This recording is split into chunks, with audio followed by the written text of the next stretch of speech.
The biggest mistake people make when trying to accelerate their wealth in their 40s is assuming they need better investments. But the reality is there's another lever that they can pull on that's far more effective. Take a look at this chart. This is the performance of $1 invested in a standard ETF for 25 years. Now, as you can see, that if you start at 40, by the time you turn 65, you'll have around $7. Now, these are realistic numbers, but there's a couple of things hidden in this chart. First off, you can see that the curve is smooth, right? It's hiding the risk required to get this result. The reason why is because it's taking the average growth rate over this time frame, which hides that volatility. But this is what it actually looks like. You get to the same point, but as you can see, it's not a smooth ride. It takes risk. And the second thing here is that you're looking at a typical J curve, where for a while nothing happens, right? There's a long wait between when you start and when you start seeing meaningful results. In fact, 80% of the results you only see in the last 20% of this time frame. Ultimately, what this chart shows is that it takes risk and time to get this 7-to-1 payout.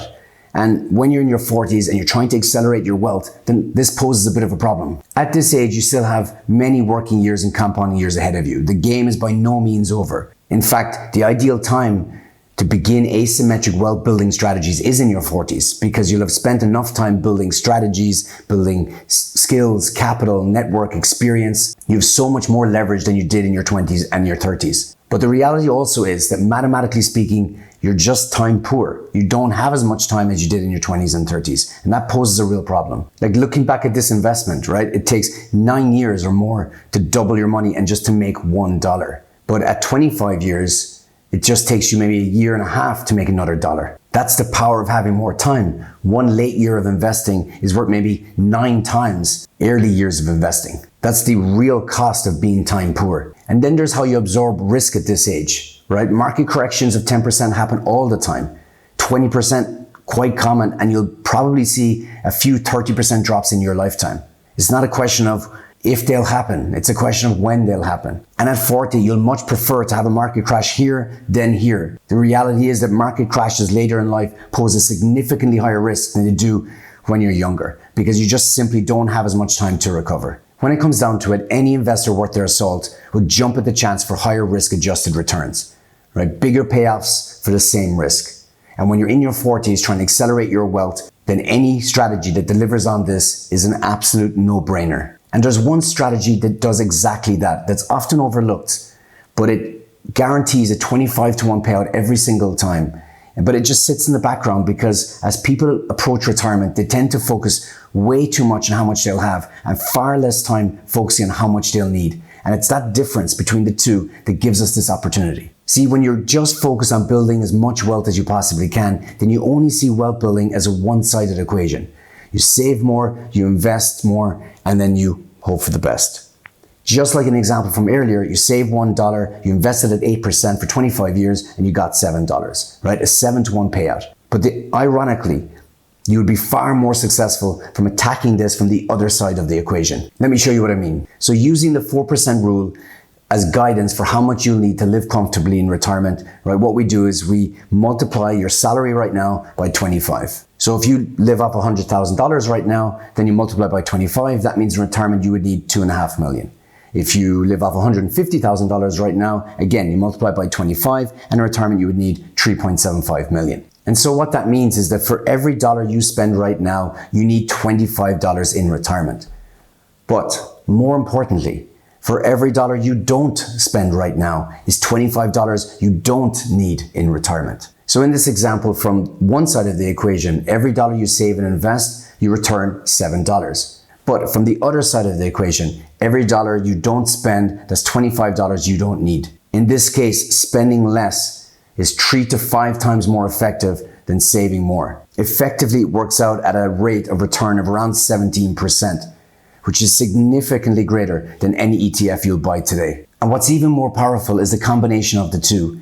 If you can change from just accumulating wealth with no goal in mind to picking a target and accelerating towards it, then you essentially lock yourself into a 32-to-1 payout every time you reduce your lifestyle by $1. The $1 saved gets you $7, and the same $1 not spent reduces what you need by 25. Think of it this way, saving money basically gets you to the finish line faster, but not spending money brings that finish line closer to you. You're essentially closing the gap between you and financial freedom. That's why lifestyle creep is so dangerous. Because if you overspend in your 20s and then you change that in your 30s, then maybe you have 35 years to catch up. But if you overspend in your 40s and you only start changing that in your 50s, then you might only have 15 years to catch up. And ironically enough, this is even more true for high earners. There's this law called Parkinson's law, and you've probably heard of it in relation to work. It's the idea that work expands to the time that you give it. So for example, if you've got one thing to do in 1 week to do it, maybe you barely get it done. But if you've got 10 things to do and you have to do it by the end of the day, you always get it done. Well, it's the same idea. Just as work expands to the time that you give it, expenses rise to the capacity, your financial capacity that you have. And what that means for high earners is that as they make more money, their lifestyle rises with it. And so their expenses are increasing as their capacity for earning is increasing.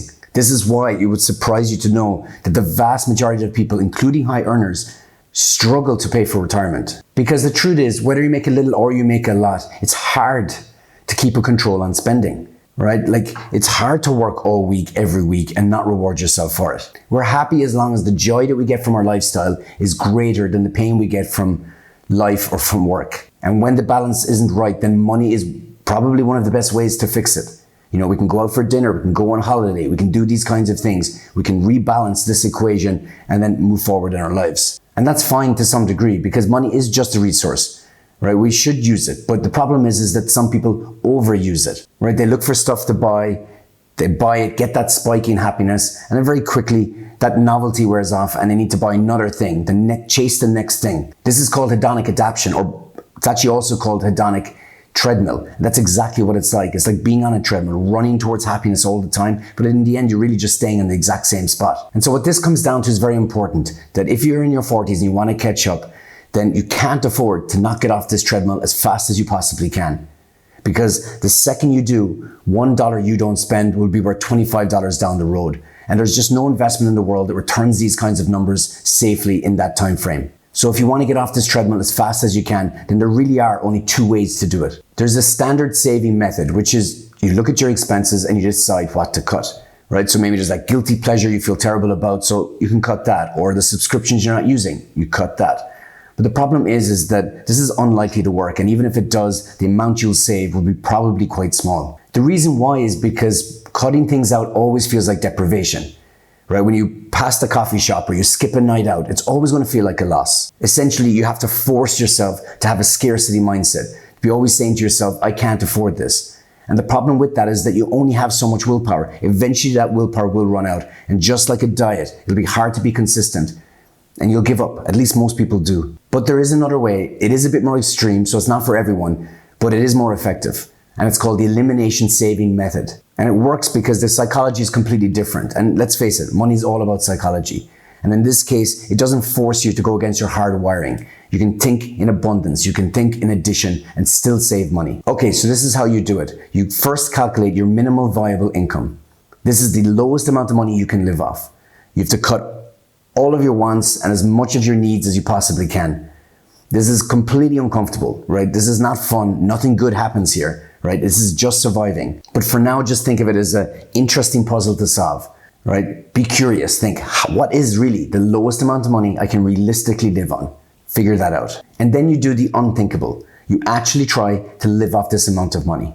Now, of course, it's going to be uncomfortable, right? It's not going to be easy, but that's okay, right? It's temporary. And remember why we're doing it. For every dollar you don't spend, that's $25 down the road, right? It's a great payoff. So after a month like this, what you do is you reintroduce everything you used to spend money on slowly, right? You'll have had a month of not spending money on these things. You'll be off this treadmill, right? So what you'll find is that you'll see things differently. There'll just be some things that when you try to add them back in, they will add a lot of value to your life and you'll be glad to have them back. But there will be other things that you just didn't miss, right? And you'll have this mindset of abundance, and that instead of now subtracting, you'll be adding. And as you're adding, you get to decide, does this thing need to be back in my life? Do I genuinely want it? Do I genuinely want to spend money on it? And you'll find that there's many things you won't miss. There's many things now you can cut. And you'll find that what you'll have done is something you think is impossible right now, which is to cut your spending without negatively affecting your lifestyle. And these savings that we've already seen will return you a higher effective rate of return than any ETF you're going to buy today. And that's really what this channel is about. Not chasing shortcuts, not taking unnecessary risks. It's in finding asymmetry, looking for opportunities where a small change brings disproportionate results. Because if you're in your 40s, then your biggest advantage isn't having more time. It's being able to intentionally get more out of your time, your capital, your network, your skills, right? It's about getting more for what you put in.